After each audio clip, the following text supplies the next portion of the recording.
Olá, galerinha, tudo bem com vocês? Aqui quem está falando é o professor Felipe de Geografia e eu vou acompanhar vocês durante esse ano nessa disciplina. Bom, vamos iniciar a primeira atividade de Geografia do mês de março de 2021. Primeiro, vamos aprender alguns conceitos básicos dessa ciência. Vamos ler os textos que estão aqui abaixo, entender o mapa mental, depois assista e depois, se tiver dúvida, pode me procurar no WhatsApp, tá bom?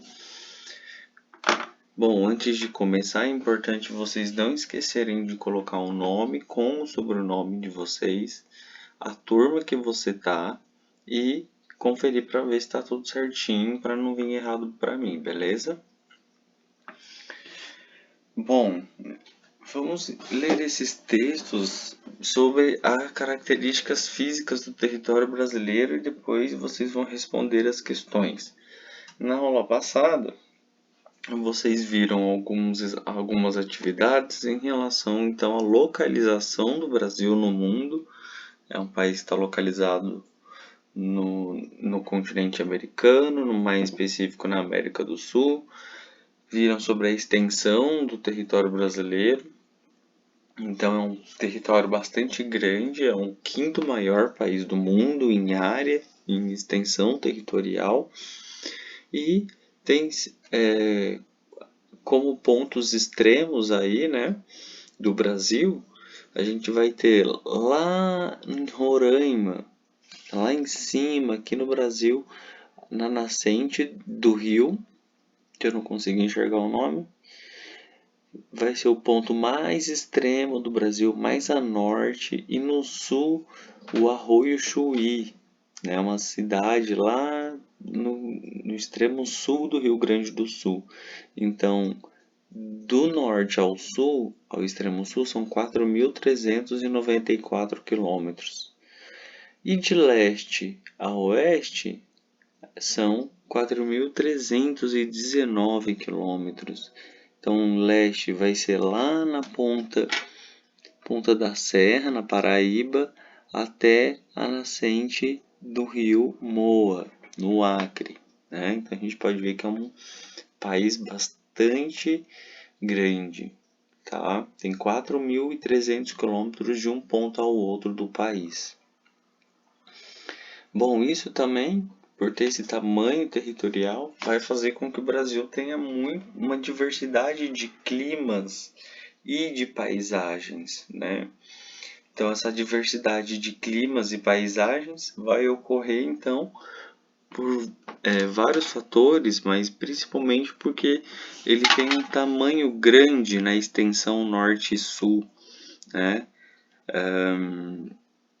E quando a gente vai pensar nas latitudes, que são aquelas linhas que cortam o Brasil, que vão do polo paralelas até o outro polo, o Brasil é cortado então por muitas linhas de latitude, né?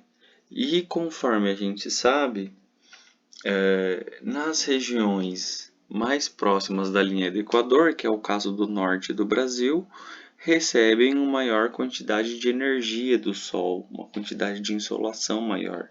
Quanto mais próximo dos polos, menos energia do Sol essas regiões vão receber. Então, o sul do Brasil é mais próximo do polo sul, por isso recebe uma quantidade de energia solar menor, o que faz então com que o clima seja diferente, né? Então, o fato do Brasil ter uma extensão grande no sentido norte-sul vai fazer que ele tenha terras tanto nas faixas equatoriais, próximos da linha do Equador, quanto nas faixas mais temperadas, mais próximas do Polo Sul.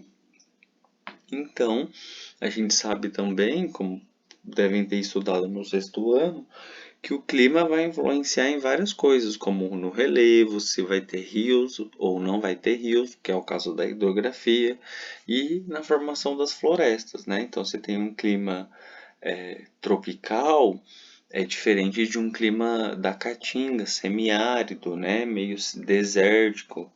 É diferente as vegetações de um clima para o outro, Então, o Brasil, por ter muitos tipos de clima diferentes, também tem muitos tipos de vegetação, de paisagens. Por fim, nós temos os fusos horários. Perdão, voltando um pouquinho aqui. Então, nós temos aqui, ó, de vermelho o clima equatorial úmido, que é um clima bastante chuvoso e quente. De amarelo, a gente vai ter o equatropical semiárido, que é lá na Caatinga, lá na região nordeste. O tropical semiárido, ele é quase um deserto, mas que chove de vez em quando, né? Mas tem longos períodos de seca. O clima subtropical, que fica na região sul do Brasil, uma parte do estado de São Paulo e do Mato Grosso do Sul, mas vai ocupar basicamente Santa Catarina, Rio Grande do Sul e Paraná. O clima tropical, que vai ocupar então a maior parte do Brasil, é o clima que a gente vive, né? O clima tropical, como a gente conhece, verão quente e úmido, inverno ameno e seco, né? Ameno no sentido de uma temperatura mais fresca, mas ainda é quente. O tropical atlântico, que são aqueles climas do litoral que chove com bastante frequência, e os tropical de altitude, que são regiões mais montanhosas, né, na presença de algumas serras, colinas, montanhas, que vai ser um clima mais frio também geralmente. Como a gente pode perceber, o Brasil é um país que se predomina então os climas tropicais, seja tropical semiárido ou tropical atlântico, ou sol tropical, tropical de altitude ou mesmo subtropical, né? Bom, por fim, nós vamos aos fusos horários. Vocês já devem ter olhado em alguns filmes ou em algum lugar que tem essa imagem com vários nomes de cidades e cada cidade tem uma hora. Vocês também já devem saber que enquanto aqui é dia, lá no Japão é noite, enquanto lá no Japão é dia, aqui no Brasil é noite. Vocês já devem saber que se você for lá para a Europa, você lá vai ser noite, final de tarde, aqui vai ser o começo da tarde, né? Então, por que que existe isso, né? Isso foi estabelecido um sistema mundial de horários, né, para que as pessoas conseguissem ir de um lugar para o outro. Então, esse sistema mundial de fusos horários dividiu o planeta Terra em 24 faixas. Por que 24 faixas? Porque nós temos 24 horas, né? E aí, cada uma dessa faixa corresponde a uma hora. Então, com base no movimento de rotação do planeta Terra, conforme o planeta Terra vai girando, ele vai dando uma volta em torno de seu eixo.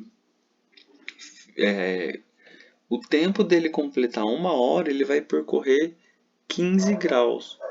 Para completar uma volta, para fazer uma volta completa em torno do seu eixo, são 360 graus de circunferência. Então, uma hora das 24 horas vai corresponder então a 15 graus de circunferência. Então, a cada 15 graus de circunferência, estipula-se que muda uma hora. E aí, ficou estabelecido então, por meio de um consenso, né, uma convenção. O que é uma convenção? Um grupo de pessoas que se juntam para decidir alguma coisa que todo mundo vai usar e daquela determinada maneira. Foi estipulado o meridiano de Greenwich. Na época, lá, meados de 1800 e alguma coisa, a Inglaterra, por ter um forte poder naval, acabou estabelecendo então o meridiano de Greenwich como a hora zero, a hora referência. Então, essa linha que corta aqui, que está escrito meridiano de Greenwich, vai cortar lá na Inglaterra, passa por Portugal e Espanha, passa pela África também, vai ser a referência para se calcular as horas. Então, todos os locais que estiverem a leste de Greenwich terão as horas adiantadas, como China, Japão. Todos os lugares que estiverem a oeste de Greenwich, como todos os países da América, por exemplo, Brasil, Estados Unidos, Argentina, Canadá, México, Bolívia, vão ter então seu horário as suas horas atrasadas. Então, se em Greenwich, onde está o meridiano de Greenwich, é 1 hora da tarde, se for do lado leste, vão ser mais de 1 hora. Se for no lado oeste, vai ser menos de 1 hora, tá? E aí, vocês vão fazer a atividade referentes ao tema. Se tiverem alguma dúvida, podem me chamar no privado que eu vou ajudar vocês, beleza, galerinha? É isso aí, brigadão e até a próxima.